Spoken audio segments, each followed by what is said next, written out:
Тэгэхээр аливаа албан тушаалтан албан үүргийг гүйцэтгэх ёстой.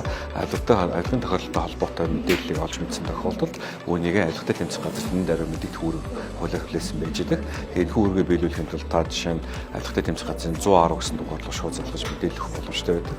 Энэ дугаард таны мэдээллийг бас нууцлах юм боломж байдаг. Тэгэхээр та мэдээлэл нууцлаад говь мэдээлэл өгөх бүрэн боломжтой гэж ойлгож байна.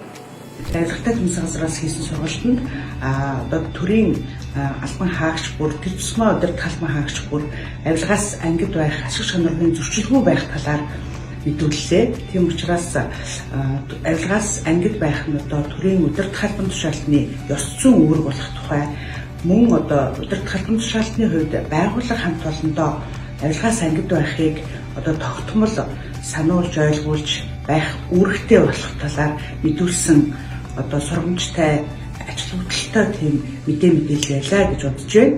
Ингээд одоо төрийн албан хаагч бүр авилгаас ангид байж ашиг сонирхлын зөрчилгүй байхыг одоо нийт хамт олондоо уриалж байна. Монгол Улсын засгийн газраас авилгатай тэмцэх үндсэн хөрхөрийг үе шаттай хэрэгжүүлж ажилладаг.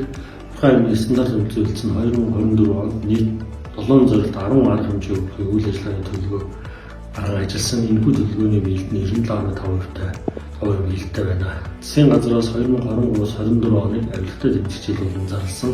Энэ хүрээндээ төрийн байгууллагуудын шилэн өвцгийн сайт мэдээллийн ил тод байдлыг хангах үг өгсөн. Энэ үүргийн биелэлт нь тус хэлцээ 100% биелэлтэй байна.